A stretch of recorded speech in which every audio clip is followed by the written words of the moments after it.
Hello, my name is Brandon Hoffman, and I'm going to be doing my presentation on Colombia and the United States and their trade versus aid policies.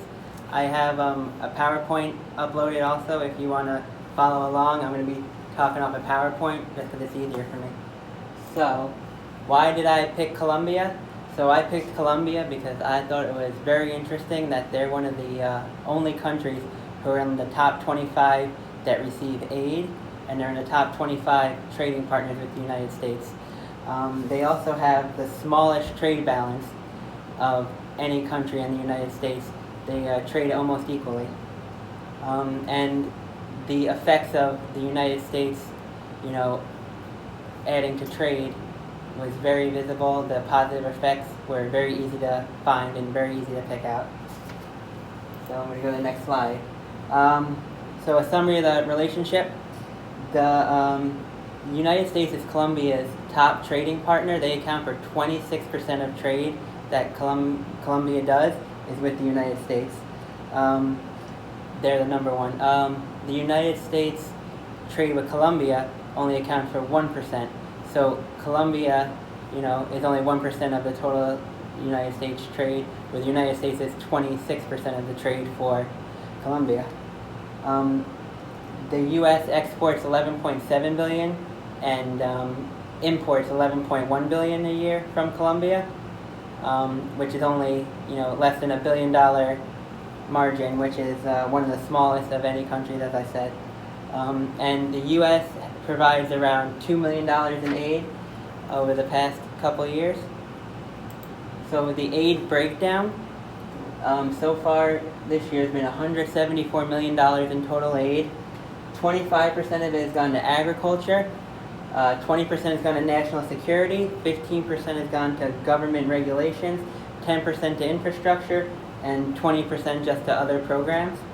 So the United States is actually responsible for 28% of the total aid that Colombia receives.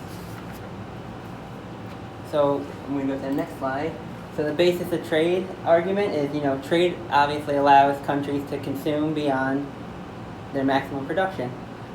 Colombia has an absolute advantage in coffee, while the United States has an absolute advantage in corn. So that's an easy trade to make right there. So comparative advantage comes down to who's going to export what over what. So in the United States and Colombia's case, it's which one of us is going to export the petroleum and which one of us is going to export the flowers. And it turns out to be Colombia that exports the flowers, the United States exports the petroleum.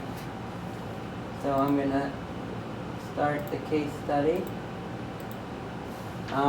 So in 2009, the World Trade Organization created an initiative called Aid for Trade.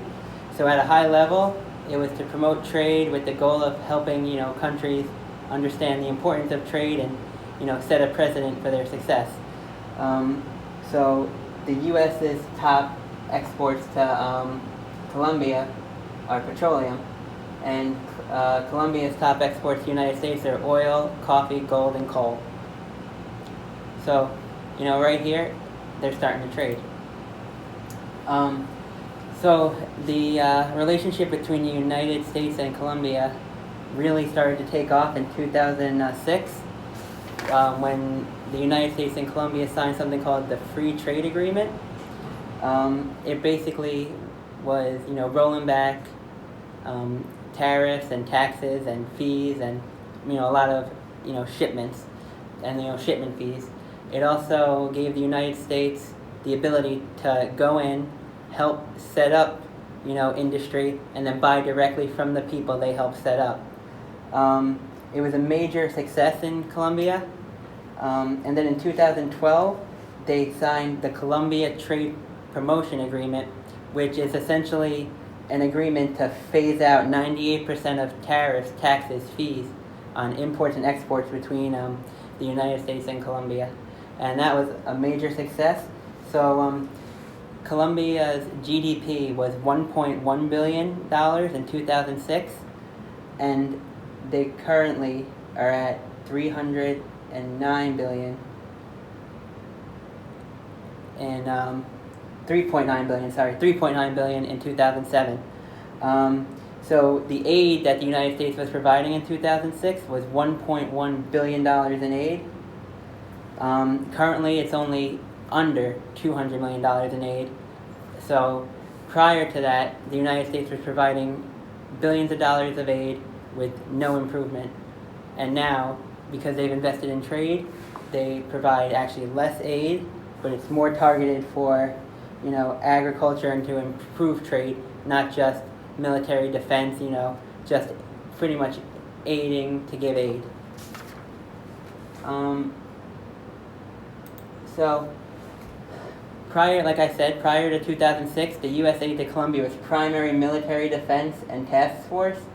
In 2006, $14 million of the aid, $14 million of the $1.1 billion aid was for trade and agriculture. Currently, $50 million of the $200 million in aid is for agriculture and growing trade. So how does this all relate back to why is trade better and how does it work? So in the film Poverty Inc., they talk about how, in a sense, no one wants to take handouts. People want to be able to produce for themselves, support themselves, provide for themselves. So we take an example like I read on the USAID success story site. There is a cocoa bean farmer who in 2006, the United States gave him a crop of land. They provided him the land and said, we're gonna buy directly from you. There's not going to be any more middlemen. We're going to buy directly from you, and it took off. As I said, the GDP, the trade, everything increased substantially in only 13 years, and it cut poverty and crime in the area pretty significantly.